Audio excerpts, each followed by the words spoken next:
An act of war has been unleashed on India. हमने देखा पिछले 10 दिन के अंदर इतनी बड़ी-बड़ी चीज़ें निकल कर आई हैं जो मेरे ख़्याल से यूएस ने भी कभी फेस नहीं किया होगा। I mean they just had one twin towers और वो भी उनका खुद का किया हुआ था क्योंकि उनको पैसे कमाने थे।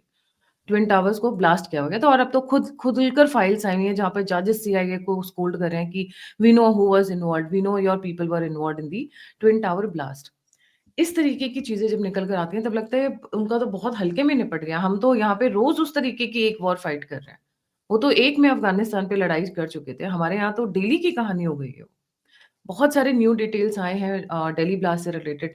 जैसे-जैसे गहराइयों में जा रहे हैं वैसे-वैसे रोंगटे खड़े हो रहे हैं। क्योंकि this was I think border पे जो लड़ाइयाँ हुई हैं, चाहे वो 1947 हो, 1971 हो, 1962 हो, कारगिल हो, उससे कहीं बड़े पैमाने मेरे ख़्याल से सबको कंबाइन कर दिया जाए, was equal to what happened in last 10 days in Delhi. सबको कंबाइन, सारे वॉर्स को। क्योंकि बॉर्डर पे आपको एनिमी पता है। This is jungle warfare, this is guerrilla warfare and high-tech guerrilla warfare. बहुत सारे नए डिटेल्स के साथ हमारे साथ जुड़े हुए देश कपूर सर और दृष्टिकोण.com से। Sir a very warm welcome on the show, the platform is yours. पहले स्टार्ट करते हैं the most important point in लोगों का पेमेंट कहाँ से शुरू हुआ और कहाँ-कहाँ बाकी तार जुड़ रहे हैं? जी sir. Thank you so much Gayatri. आपके ऑडियंस को नमस्कार और जय श्री राम। ये एक्चुअली अगर हम देखें कहाँ से फंड हुआ, पहले ये जानना चाहिए हमें कि किसने किया, कहाँ से फंड हुआ, कहाँ से चीज़ें आईं और कहाँ जा रही थी। फंडिंग अगर हम देखें तो अल फलाह जो ऑर्गेनाइजेशन है, उसके बहुत सारे चैरिटी ऑर्गेनाइजेशंस हैं और बाकी और चैरिटी ऑर्गेनाइजेशंस हैं जो जैश ए मोहम्मद वगैरह के साथ लिंक थे। उनके पास पैसे आए हैं through digital wallets, through crypto currency and उसके जो तार जुड़े हैं वो लाहौर और कराची के साथ जुड़े हैं। तो बेसिकली लाहौर और कराची से वो सारा क्रिप्टो करेंसी से पेमेंट आई है। ये बड़ी हैरानी की बात नहीं है क्योंकि इसके बारे में हम पहले भी बात कर रहे थे जब ऑपरेशन सिंदूर चल रहा था और उससे पहले जब पाकिस्तानी क्रिप्टो काउंसिल जब बनाई गई थी, जिसमें ट्रंप की जो फैमिली है लाइक उसके साथ उनका वो था, कोलैबोरेशन था, पार्टनरशिप थी। तो ये बात तो क्लियर थी कि आगे आने वाले जो टेरर अटैक्स होंगे they will be fuelled by crypto currency की पेमेंट्स। तो क्रिप्टो करेंसी अनट्रेसेबल रहती है बहुत हद तक, उसको मॉनिटर करना बहुत ज़रूरी होता है। तो बहुत सारी पेमेंट्स उसी क्रिप्टो करेंसी के रूट से आई है। वही उन्होंने मैकेनिज्म यूज़ किया है इसको फंड करने के लिए। तो एक तो वो हुआ और दूसरा जिस बात पे मैं बार बार सोच रहा था कि ये ऐसा तो नहीं है कि अमोनियम नाइट्रेट आपको परचून की दुकान से मिल जाएगा। वो इतनी आसानी से मिलता नहीं है। तो वो फिर कहाँ से लिया गया होगा, तो वो जानना ज़रूरी है, राइट। जिस तरीके सो इसके जो वो हैं, वो अगर मैकेनिज्म देखा जाए कि ये अमोनियम नाइट्रेट उन्होंने कैसे गैदर किया होगा, तो आप ये देखोगे कि जनरली इवन टिमोथी मैकवे का जो अटैक हुआ था अमोनियम नाइट्रेट के साथ या ओक्लाहोमा सिटी बॉम्बिंग का 1995 में, उसमें भी उसने फर्टिलाइजर के थ्रू उसने यूज किया था, जो अमोनियम नाइट्रेट की से रिलेटेड जो फर्टिलाइजर होती है। अब ये जो है फर्टिलाइजर के जो वेयर हाउसेस जो हैं, जनरली इसके वो कहा जा रहा है कि ये ब्लैक मार्केट की डाइवर्जन के साथ किया है। मतलब ये कि ब्लैक में और फेक जो सर्टिफिकेट्स वगैरह है वो बनाकर उन्होंने ये जो अमोनियम नाइट्रेट वाली जो फर्टिलाइजर है उसको धीरे धीरे करके जोड़ा है। एंड इसके जो जितने भी रिपोर्ट्स आ रही हैं वो ये आ रही हैं कि पंजाब के जो फर्टिलाइजर वेयर हाउसेज हैं वहाँ से इसके सोर्स आया है। तो बेसिकली आई थिंक हमने पहले भी इसके बारे में बात की है कि आप चाहे कितना भी कुछ कर लो, जो सेंट्रल गवर्नमेंट है, हमारे हमारे अपने देश में, भारत में कम से कम 3 ऐसे राज्य हैं जिसकी सरकारें जो हैं वो खुद टेररिस्ट के साथ हमेशा से कोलैबोरेशन करती आई हैं। ये सब जानते हैं कि कांग्रेस की जो गवर्नमेंट थी, उसके जो मिनिस्टर्स थे, उसके जो जनरल सेक्रेटरी थे, वो कैसे 26/11 के साथ लिंक थे, कैसे उनको उन्होंने शह दी, कैसे उनको बैक किया, कैसे उन्होंने लेफ्टिनेंट कर्नल पुरोहित को, जो मिलिट्री इंटेलिजेंस के ऑफिसर थे, जिन्होंने who had made inroad into LAT, उनको 15 दिन पहले, 26/11 के 15 दिन पहले ही उनको अरेस्ट किया गया विदाउट एनी एविडेंस।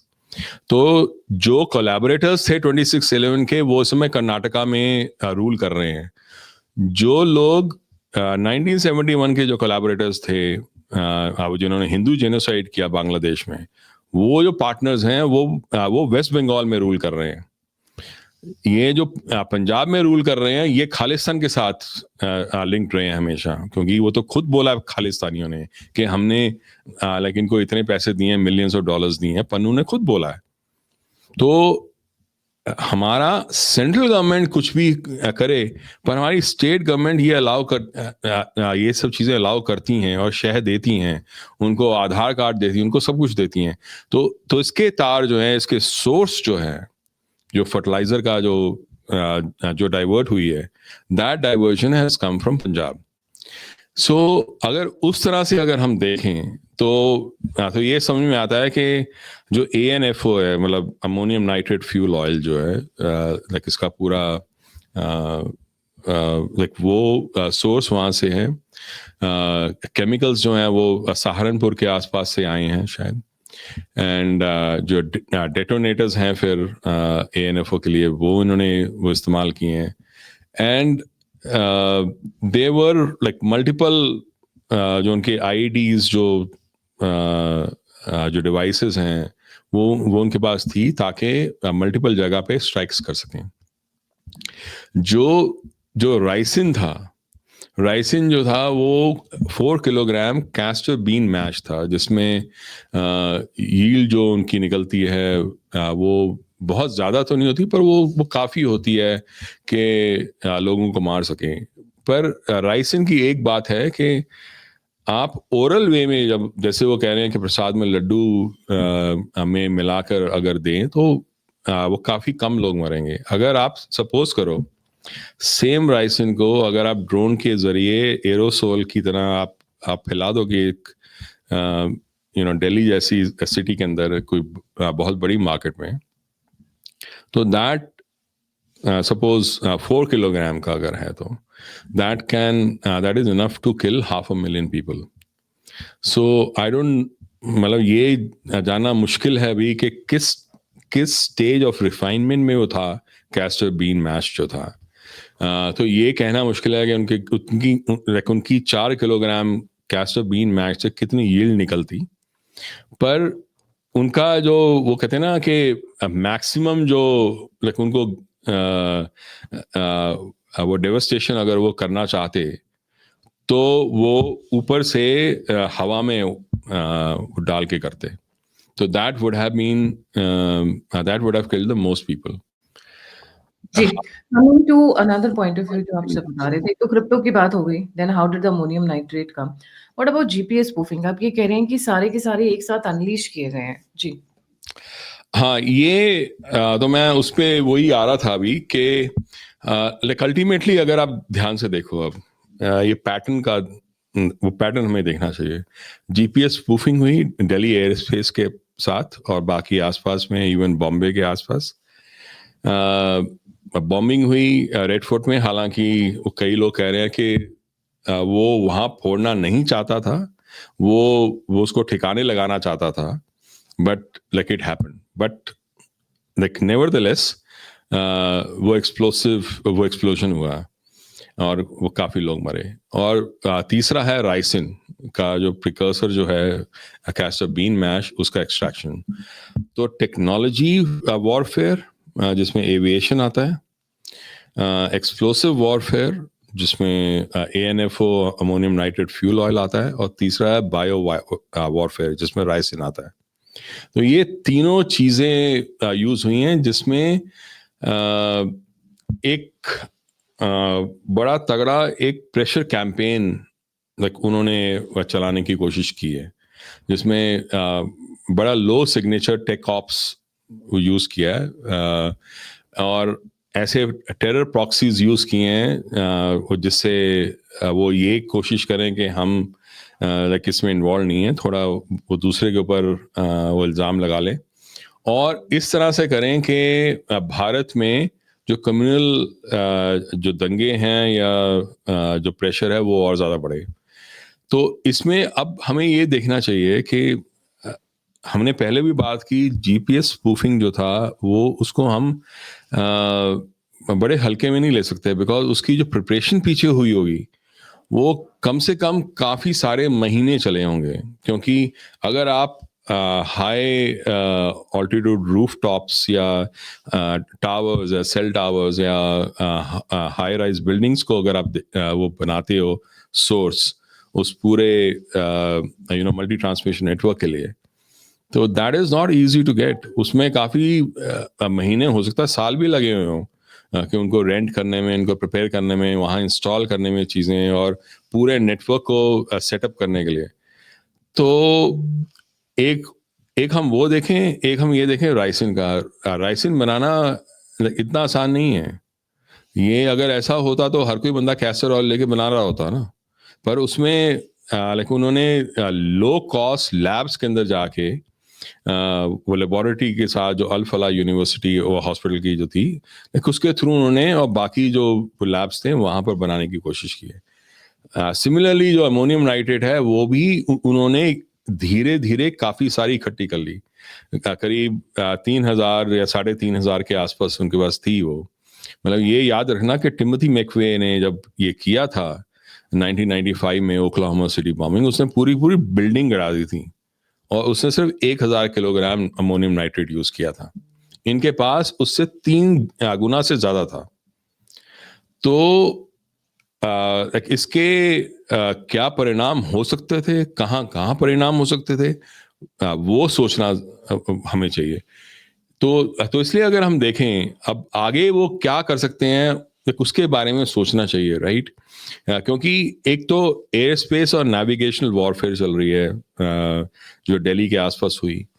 आगे जो है जो अटैक्स हैं वो और कहाँ कहाँ हो सकते हैं, that needs to be looked at, because like Amritsar, Jammu, Pathankot, right, उस पूरे एरिया में जहाँ पर एयर बेसिस वगैरह हैं, बॉम्बे, बैंगलोर, उस एरिया में, राइट, जहाँ वो अप्रोच पाथ्स हैं फॉर द मेट्रो सिटीज़, वहाँ पर यूज़ हो सकता है ये। फिर जो लो टेक एक्सप्लोसिव्स हैं, अगर वो टारगेट करना चाहें तो वो रेल और मेट्रो पे भी कर सकते हैं। वो भी एक वो इम्पोर्टेंट टारगेट उनका हो सकता है। तो one needs to be careful about all these things. और एक और चीज़ उन्होंने इस बार इस्तेमाल की है, और वो कुछ देर से करते आए हैं, वो है ड्रोन्स को यूज़ करना फॉर क्रॉस बॉर्डर लॉजिस्टिक्स और वेपन्स, जो उन्होंने AK-47 और जो गन्स वगैरह भेजी हैं। तो किस तरह से आगे ये देखना होगा कि कैसे उनके जो इरादे हैं उनको रोका जाए, क्योंकि उन्होंने अपनी कम से कम एक वो दिखाई है कि उनका कैपेबिलिटीज और स्किल सेट क्या है। तो उनकी स्किल सेट जो है वो बायो वॉरफेयर में भी है, तो खाना, फार्मा, और अगर इसमें टेक्नोलॉजी में है तो जो पावर एरिया है पूरा, जो पावर स्टेशंस, पावर सब stations, oil and gas depots, airports, उनका ख्याल रखना पड़ेगा। तो ऐसे GPS स्पूफिंग से it could have been like very strong kinetic warfare also, अगर वो सक्सीड हो जाते तो, क्योंकि वो एक तरह का मास कैजुअलिटी इवेंट भी हो जाता, जो नहीं हुआ, थैंकफुली नहीं हुआ, because I think like India was ready for that. So India को अब इस समय ये देखना पड़ेगा कि ये जो पूरा इकोसिस्टम है इनका, उसके खिलाफ कैसे कैसे वो जाल बिछाना है ताकि वो इनको पकड़ सकें. और लास्ट में मैं ये कहूँगा कि जो फाइनेंस के जो इनके मॉड्यूल्स हैं, और जो फाइनेंस का जो मैकेनिज्म है, जो इनका क्रिप्टो माइक्रो फ्लोज जिसको जो हमने कहा है जहाँ से आए हैं ये, तो उसका वो जो कॉडो मास्टर फंडिंग कहते हैं इसको, तो so that needs to be tracked and that needs to be taken care of, especially जो tier 1 city accounts हैं वहाँ पर जो आ रही है. तो और अगर मेडिकल स्टाफ एक खास ग्रुप का मेडिकल स्टाफ अगर लीव पे जाता है, और अगर वो ट्रांसफर होता है उनका, या उनके ऊपर कोई शक होता है, तो बड़े ध्यान से देखना होगा. बिकॉज ये वाइट कॉलर जो मॉड्यूल्स जो हैं, उनके जो अरेस्ट हुए हैं, उसकी वजह से ये जानना जरूरी है कि वो आगे और क्या लोग सोच रहे हैं. Do you think at any point of time, I have one question, is Trump behind whatever has happened, or probably he had the knowledge? That is difficult to say.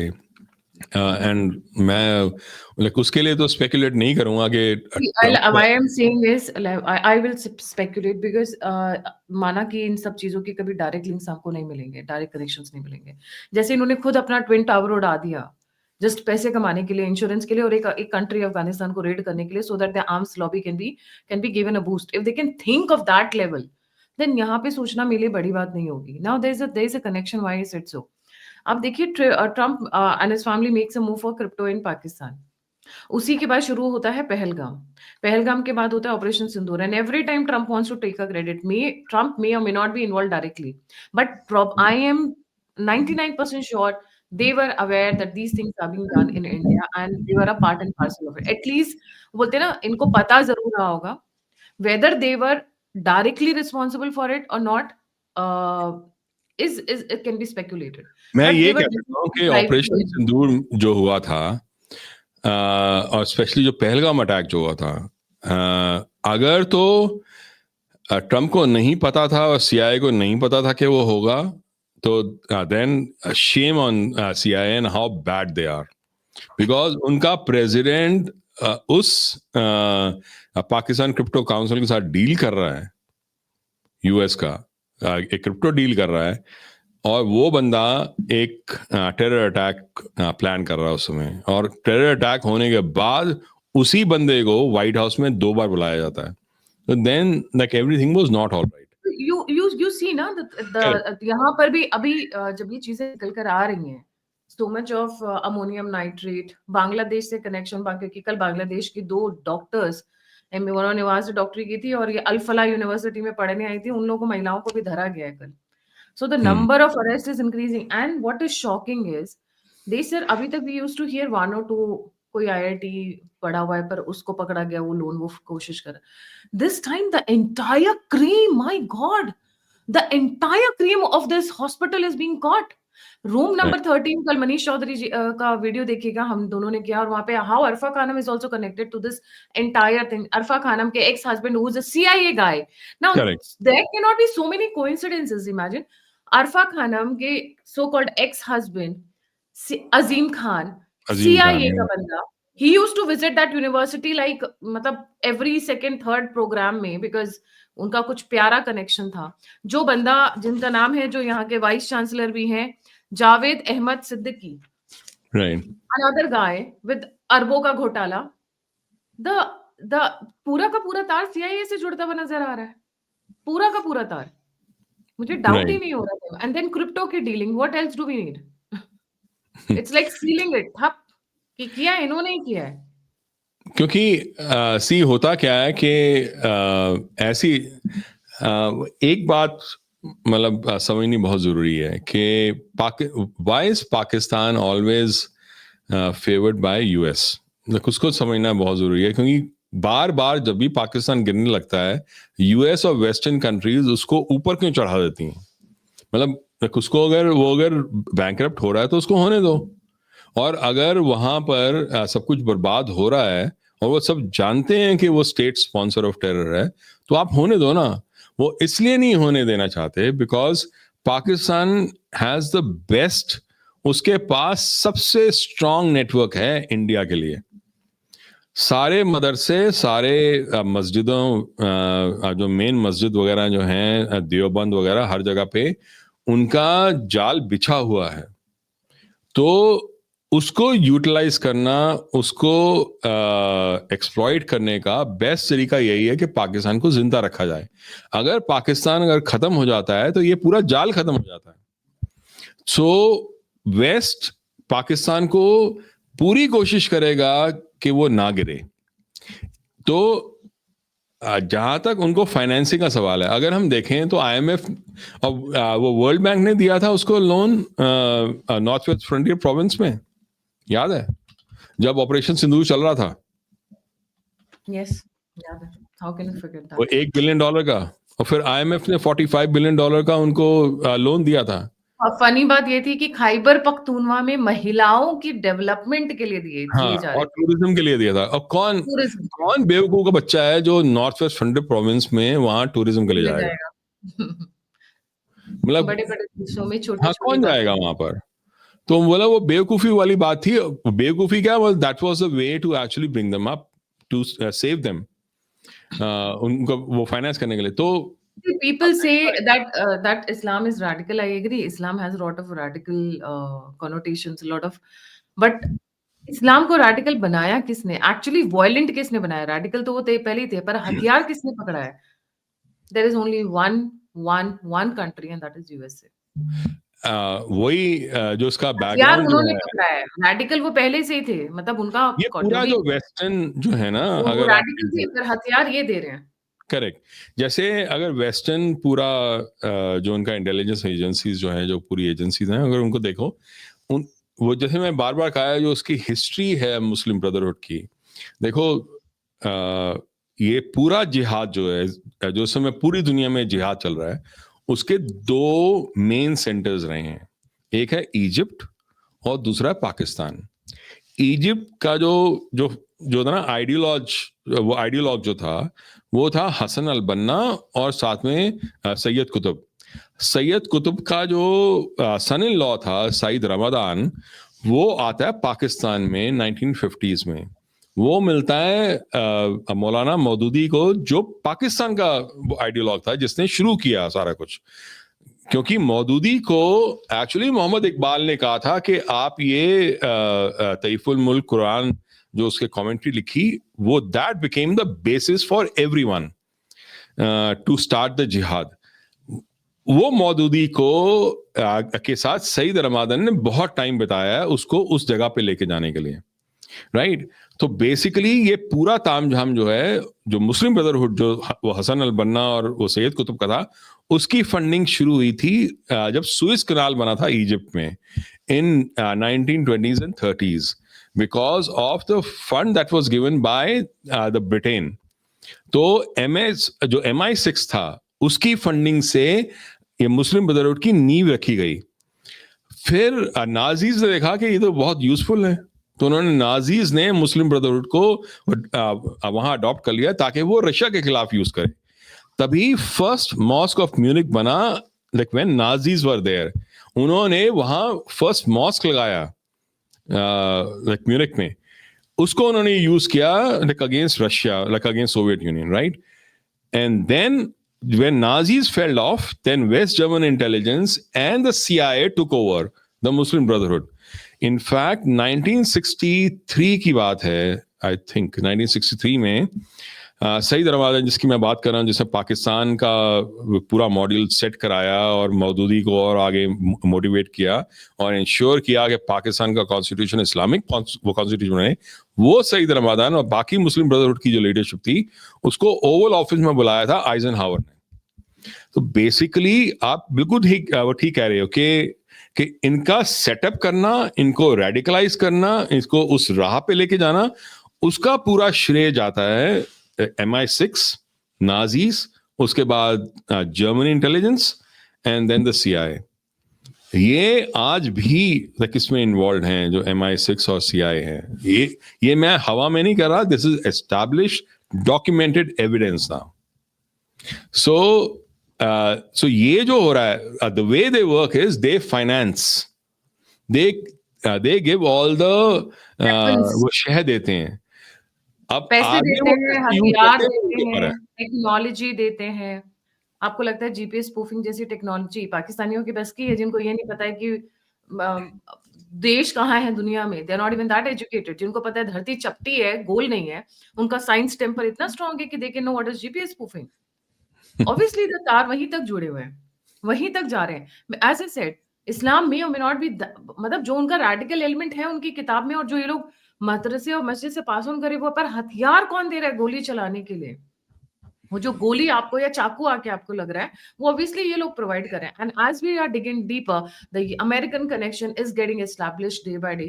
Keep a watch on the channel because we have some exclusive information coming in the next show, very important one in fact. Thank you so much sir for joining. जाने से पहले सभी viewers से request है, please don't forget to like, subscribe and share the alternate media. अगर आप please come forward, मैं अगर आप नहीं बोल रहे हो प्लीज कम फॉरवर्ड, मैं अकेले चैनल चलाती हूँ। आप शॉर्ट्स बनाना चाहते हैं, आप यहाँ से कंटेंट निकाल कर वायरल करना चाहते हैं, आप यूज करना चाहते हैं, go head because I am not able to do it alone. But please come forward, donate, contribute and support me. It's very difficult to run it alone. Number और यूपीआई स्क्रीन के ऊपर है। अगर आप feedback देना चाहते हैं, मुझसे जुड़ना चाहते हैं, इन्फॉर्मेशन शेयर करना चाहते हैं, तो सभी के सभी लिंक्स डिस्क्रिप्शन बॉक्स में। सर का चैनल है दृष्टिकोण.com। वीकली न्यूज लेटर निकालते हैं sir. I am sure this one is going to release it early after what happened in Delhi blast, as far as I know. मेरे सुपर सुपर सुपर सीनियर है school के, so I know how you spring डेलियंस हम बोलते थे, spring डेलियंस are dynamites, वैसा हमारा एक स्लोगन हुआ करता था स्कूल में। So please like, subscribe and share देश सर का पोर्टल दृष्टिकोण.com। इसी के साथ जय हिंद, जय श्री राम, हर हर महादेव। जय हिंद, थैंक यू।